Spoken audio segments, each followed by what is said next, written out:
Shalom, selamat pagi saudaraku. Seorang pribadi yang berkemenangan di dalam Tuhan pasti bisa menguasai lidahnya. Di dalam Yakobus 3 ayat 8-10 firman Tuhan berkata, tetapi tidak seorang pun yang berkuasa menjinakkan lidah. Ia adalah sesuatu yang buas, yang tak terkuasai dan penuh racun yang mematikan. Dengan lidah kita memuji Tuhan dan Bapa kita, dan dengan lidah kita mengutuk manusia yang diciptakan menurut rupa Allah.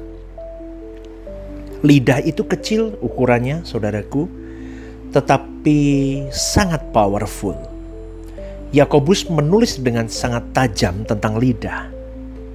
Ia berkata, lidah walaupun anggota yang kecil, tetapi dapat memegahkan perkara-perkara yang besar. Artinya apa, saudaraku? Kata-kata memiliki kekuatan yang sangat powerful. Dia bisa membangun, dia bisa menjadi berkat, tapi juga bisa menjadi kutuk dan menghancurkan.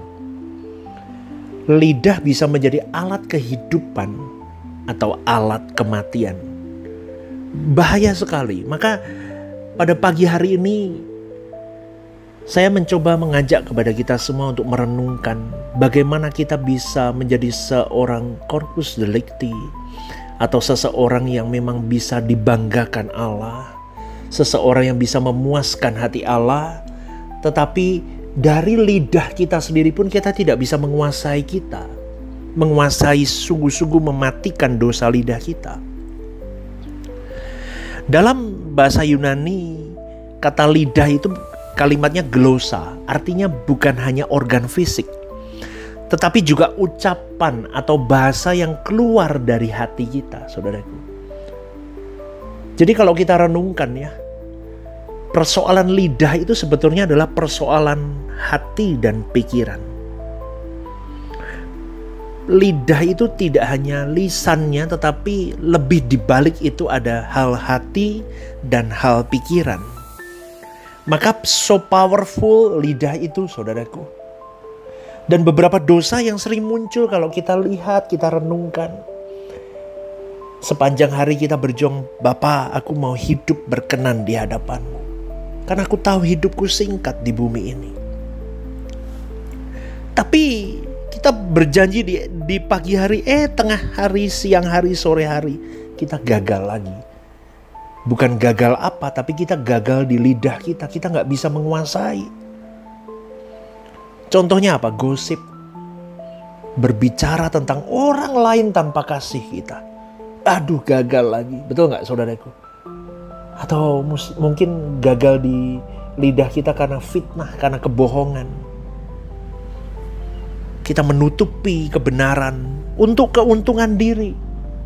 Kita tahu apa yang benar. Kita tahu apa yang tepat, tapi kita mau menutupi diri kita dari kesalahan, kita berbohong. Kita fitnah orang lain. Coba saudaraku, ini fakta. Ini saya mengajak kepada kita semua untuk mengecek diri kita masing-masing. Apalagi kadang kita marah dengan kata-kata kasar. Kita teriakin orang lain dengan emosi, kita melukai orang lain karena perkataan kita. Atau kita mungkin keadaan hidup kita kalut, sumpek dengan hidup. Kemudian kita mengeluh dan bersungut-sungut. Itu tanda orang gak percaya sama Tuhan. Mengeluh dan bersungut-sungut itu, saudaraku. Atau mungkin menyombongkan diri dengan perkataan dari mulut kita. Wah, kita sombong, kita ngomongnya gede-gede deh, saudaraku. Pernah gak ketemu orang-orang begitu? Ngomongnya besar, tinggi-tinggi, saudaraku. Kenapa? Dia cari pujian dari manusia, bukan dari Allah. Lah, itu yang sering timbul dosa dari lidah kita. Maka Yesus berkata di dalam Matius 12 ayat 36. Setiap kata sia-sia yang diucapkan harus dipertanggungjawabkan pada hari penghakiman. Maka kalau kita mengerti akan firman Tuhan ini, saudaraku, kita akan be aware, lebih hati-hati. Karena kata-kata yang sudah keluar dari mulut kita gak akan pernah hilang. Karena Tuhan mencatatnya, saudaraku. Jadi bagaimana kita berkemenangan atas dosa lidah kita? Belajarlah untuk berbicara dengan kasih. Hati yang mau ditaklukkan oleh firman, hati yang ditaklukkan karena pikiran dan perasaan Kristus, minta hikmat dan takut akan Tuhan, saudaraku. Karena kita sadar seperti Matius 12 ayat 36 berkata, setiap kata yang sia-sia yang kita ucapkan, di hari penghakiman akan kita pertanggungjawabkan suatu hari nanti. Maka mintalah kepada Tuhan setiap hari, kuduskan lidahku Allahku. Kuduskan lidahku setiap saat. Ingat ya peristiwa Pentakosta, saudaraku. Tanda pertama turunnya Roh Kudus itu adalah lidah-lidah seperti nyala api. Roh Kudus mau menguduskan lidah manusia supaya bisa dipakai untuk jadi berkat. Bukan jadi maksiat, saudaraku. Ketemu orang jelekin orang, ketemu orang fitnah yang gak perlu diceritain terus, yang gak perlu diomongin, bukan urusanmu, gak usah ngomong. Maka di gereja lokal yang saya layani, saya selalu katakan apa? Diam. Cukup, gak perlu ngomong, yang gak ada urusannya, gak perlu diomongin, saudaraku. Banyak ngomong, banyak salah, banyak meleset, banyak dosa. Amin. Diam, gak perlu, bukan urusanmu, kenapa ikut campur? Itu yang harusnya orang percaya pikirkan dalam hari hidupnya. Roh Kudus itu tidak hanya ingin mengubah cara berpikir kita, tapi juga cara berbicara kita. Setiap kali Roh Kudus memenuhi hati seseorang, ucapannya akan berubah. Dari orang yang suka mengeluh jadi orang yang suka bersyukur. Dari orang yang suka mengutuk jadi orang yang suka memberkati. Dari yang suka marah-marah jadi orang yang lembut hatinya. Amin, saudaraku.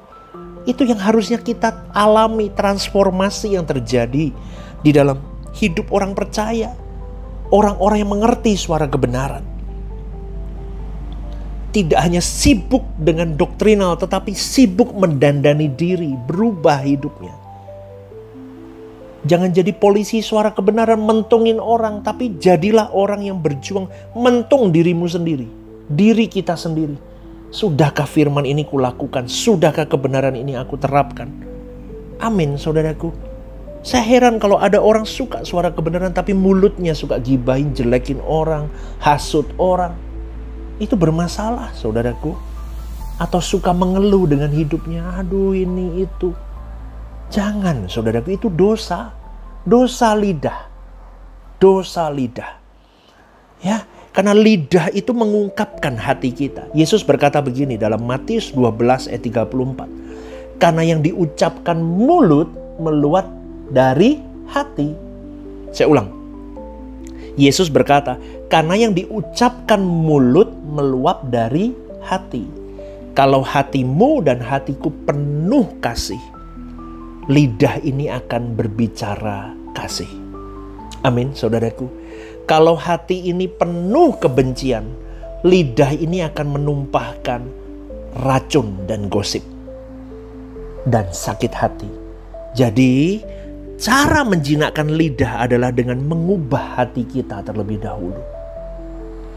Hati yang penuh belas kasihan, hati yang mau mengasihi Tuhan, hati yang mau diubahkan oleh Tuhan. Kita gak bisa mengubah lidah tanpa membiarkan Tuhan menyentuh hati kita terlebih dahulu. Itulah sebabnya Yakobus berkata, tidak seorang pun sanggup menjinakkan lidah. Karena hanya Roh Kudus yang bisa, saudaraku. Hanya Roh Kudus yang bisa. Maka hati-hati dalam berbicara. Amin, saudaraku. Jangan sembarangan berbicara. Mau mengatakan apapun, pastikan pikiran, perasaan kita dikuasai oleh Tuhan. Pikiran dan perasaan kita seperti Kristus. Diam sejenak sebelum ngomong, jangan asal ngomong. Tuhan, kendalikan lidahku sebelum aku berbicara. Harus gitu, saudaraku. Ya, latih ucapan-ucapan yang membangun. Mulai setiap hari ada 1, 2, sampai 3 kosakata yang memberkati. Contohnya apa? Oh, God bless. Contohnya apa? Elohim Yahweh memberkatimu. Tuhan Yesus memberkatimu. Wah, kau hebat di mata Tuhan. Berjuang. Berjuang kalimat-kalimat yang baik, saudaraku. Hindari kumpulan-kumpulan, hindari komunitas atau percakapan-percakapan yang berpotensi dosa. Yang sudah tahu mulai masuk ke gosip fitnah, minggir saudaraku. Segera hentikan. Segera hentikan dan tinggalkan. Amin, saudaraku. Berjuang, kita tidak mau dikuasai oleh dosa lidah. Dan kembali, saya ingatkan tiap hari, isi pikiran kita dengan firman, saudaraku. Isi hatimu dengan firman, isi lidahmu dengan firman. Jangan penuh dengan kutuk. Semakin sering kita berbicara firman, semakin kecil ruang bagi dosa untuk keluar dari mulut kita. Bayangin ya, kalau lidah itu seperti setir mobil, saudaraku. Kecil kan setir mobil itu dibandingin mobilnya. Tapi setir itu menentukan arah seluruh kendaraan loh. Kalau setir lidah kita itu dikuasai oleh daging, maka hidup kita akan masuk dalam jurang kebinasaan. Tuhan tidak berkenan, saudaraku. Tuhan, tidak ada bagian di dalam kerajaan Allah buat penggosip. Gak ada, saudaraku. Gak ada orang yang lidahnya tidak bertobat diizinkan masuk dalam langit baru, bumi baru. Tapi kalau Roh Kudus yang pegang setir hidup lidah kita, hidup kita akan tetap di jalannya Tuhan. Amin, saudaraku. Maka sekali lagi renungkan yuk. Apakah setiap kalimatku yang keluar ini membangun atau merusak? Membangun atau melukai? Ya, maka biarkan Roh Kudus pimpin lidah kita. Roh Kudus tahirkan lidahku. Biar setiap perkataan ucapanku tidak menyakiti orang lain. Biarkan setiap kalimat yang keluar dari mulutku jadi berkat, sumber berkat untuk banyak orang. Amin ya saudaraku ya. Selamat pagi, selamat berjuang, kita menangkan hidup kita untuk Tuhan. Jadilah manusia yang berkemenangan di dalam Tuhan. God bless.